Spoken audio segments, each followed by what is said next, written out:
So friends, எல்லா மஞ்சள் கிழங்கு செடியும் அறுவடை பண்ணியாச்சு. ஸோ இது கடைசி செடி. ஸோ இதில் எவ்வளோ கிழங்கு இருக்குது அப்படின்னு பார்க்கலாம்.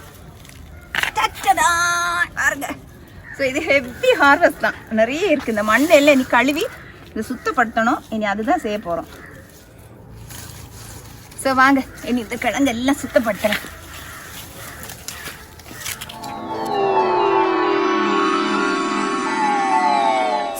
நீங்க எல்லாரும் மகிழ்ச்சியா இருப்பீங்க அப்படின்னு நம்புறேன். நானும் ரொம்ப ஹாப்பியா இருக்கேன். ஏன்னா இன்னைக்கு பயங்கரமான ஒரு அறுவடை காத்துட்டு இருக்கு. ஸோ வாங்க சட்டுன்னு வீடியோக்கு போயிடலாம்.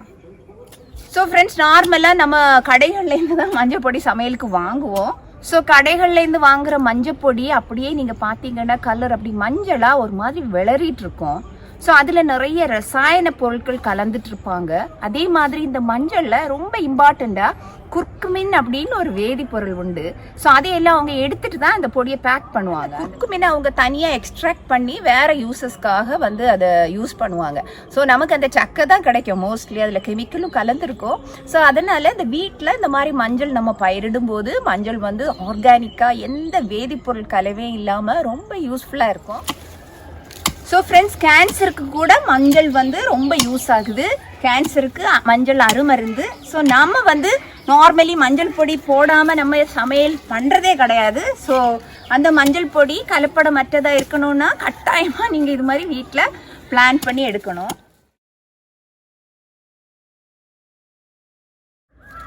ஸோ இந்த மஞ்சள் கிழங்கு தயாராகணும்னா ஒரு 8லேருந்து 9 மாதம் ஆகும். ஸோ அது விளைஞ்சி நம்ம அதை கரெக்டாக அறுவடை பண்ணுறதுக்கு. ஸோ நடுறதுன்னு பார்த்தீங்கன்னா நீங்கள் இந்த மே இல்லைன்னா ஜூன் மாதம் கிழங்கு நடணும். அதே மாதிரி அறுவடை பண்ணுற மாதம்னு பார்த்தீங்கன்னா இந்த பொங்கல் டைம், ஜான்வரி டைம் கரெக்டாக நீங்கள் அறுவடை பண்ணி எடுத்துடலாம். ஸோ இந்த மஞ்சள் செடிகளோட இலைகள் இந்த மாதிரி சருகு மாதிரி நல்லா காஞ்சிரும் பாருங்க. இந்த ஜனவரி மாதம் வரும்போது பார்த்தீங்கன்னா இந்த கிழங்கு நல்லாவே விளைஞ்சி பூமிக்கடியில் இருக்கும். ஸோ செடி எல்லாமே காஞ்சி இந்த மாதிரி இருக்கும்போது நீங்கள் அறுவடை பண்ணணும். ஸோ மஞ்சள் கிழங்கு எல்லாம் அறுவடை பண்ணியாச்சு. இதை நல்லாவே நம்ம அலம்பி இதை சுத்தமாக மண் இல்லாமல் எடுக்கணும். ஸோ அந்த வேலை தான் நான் செய்ய போகிறேன். ஸோ ஃப்ரெண்ட்ஸ், மஞ்சள் கிழங்கு நீங்கள் பார்க்கும்போது இந்த மாதிரி நடுவில் ஒரு நல்ல ஒரு குண்டு மஞ்சள் ஒன்று இருக்குது பாருங்கள். ஸோ இந்த குண்டு மஞ்சள் இப்படி நடுவில் இருக்கும். அதோட சைடில் இந்த விரல் மாதிரி இருக்கிறது தான் நம்ம சமையலுக்கு யூஸ் பண்ணுற விராலி மஞ்சள். ஸோ இந்த விராலி மஞ்சள் எல்லாம் நான் தனியாக எடுத்து நல்லா வாஷ் பண்ணி க்ளீன் பண்ணிவிட்டு வேக வச்சுட்டு காய வச்சு பொடி பண்ணி நான் மஞ்சள் பொடி காமிப்பேன் உங்களுக்கு. ஸோ இந்த வீடியோவை ஸ்கிப் பண்ணாமல் தவறாமல் பாருங்கள் ஃப்ரெண்ட்ஸ்.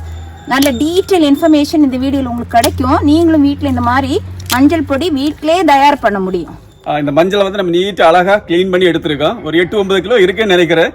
இதை நீ வேக வச்சு அப்புறம் காய வச்சு பொடிச்சு எடுக்கணும். எவ்வளோ நம்ம மஞ்சள் கிடைக்குதுன்னு பார்ப்போம். ஸோ இவ்வாறாக கழுவி சுத்தம் பண்ணின மஞ்சள் கிழங்கை எல்லாம் நான் ஒரு நல்ல பெரிய பானையில் போட்டு வேக வைக்க போகிறேன் பாருங்கள். ஸோ நல்லா மூடி வச்சு அந்த கிழங்கு எல்லாம் தண்ணியில் ஒரு 20 நிமிஷம் வேக வச்சுட்டு நான் 20 நிமிஷத்துக்கு அப்புறம் மூடியை திறந்து பார்க்கும்போது ஆஹா, மஞ்சள் கிழங்கெல்லாம் செம்மையாக வெந்திருக்கு பாருங்க. என் கிச்சன் ஃபுல்லாகவே அந்த மஞ்சளோட கம கம வாசம்தான் போங்க.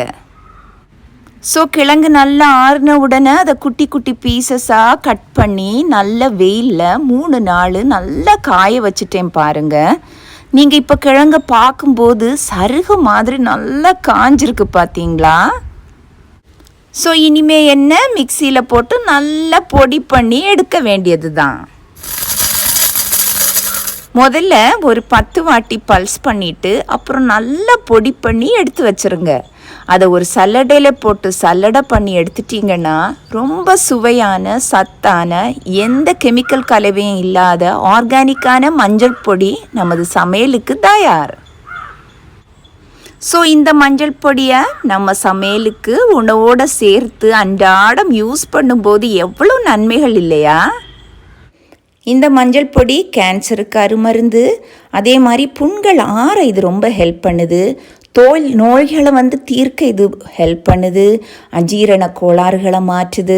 ஸோ இதற்கு ஆன்டி இன்ஃப்ளமேட்ரி ப்ராப்பர்ட்டிஸ் இருக்கிறது. Antibacterial property, antiviral property, antifungal properties, இது எல்லாமே இந்த மஞ்சள் பொடி இருக்குதுங்க. ஸோ தவறாமல் உணவில் மஞ்சள் பொடியை சேர்த்துக்கணும். இது ரொம்ப நமக்கு ஹெல்ப் பண்ணும். மஞ்சள் பொடி தேய்த்து குளிக்கும்போது நம் சருமம் பொண்ணு போல மின்னும், எந்த தோல் நோய்களும் நம்ம அண்டாது. ஸோ இப்போ ஒரு 3 கிலோ மஞ்சள் பொடி தயார் பண்ணி வச்சுருக்கேன். இந்த மாதிரி மூடி போட்ட ஒரு ஜாடியில் வச்சிட்டிங்கன்னா வருஷம் முழுவதும் உங்களுக்கு யூஸ் பண்ணலாம். வெந்நீரில் கொஞ்சம் மஞ்சப்பொடியும் தேனும் கலந்து அதிகாலையில் வெறும் வயிற்றில் குடிச்சு பாருங்க. அது அப்படி ஒரு பலனை உங்களுக்கு தரும். ஸோ ஃப்ரெண்ட்ஸ், இதுவரை என் சேனலை சப்ஸ்கிரைப் பண்ணாதவங்க தயவு செய்து அந்த சப்ஸ்கிரைப் பட்டனை ஒரு கிளிக் பண்ணிடுங்க. அது ஒரு பெரிய ஹெல்ப்பாக இருக்கும். ஃப்ரெண்ட்ஸ், இந்த வீடியோ நிச்சயமாக உங்களுக்கு யூஸ்ஃபுல்லாக இருக்கும் நம்புகிறேன். ஃப்ரெண்ட்ஸ், இன்னும் மிக அழகான வீடியோவுடன் உங்களை சந்திக்கும் வரை உங்களிடமிருந்து விடைபெறுவது உங்கள் டாக்டர் ஷெரின். நன்றி, மீண்டும் சந்திப்போம். ஸோ கடைசி மாங்காய் பறிக்க போகிறேன். இன்னும் அது காய்க்கும். ஸோ இது வருஷம் ஃபுல்லாக இந்த மாமரத்தில் மாங்காய் இருந்துகிட்டே இருக்கும்.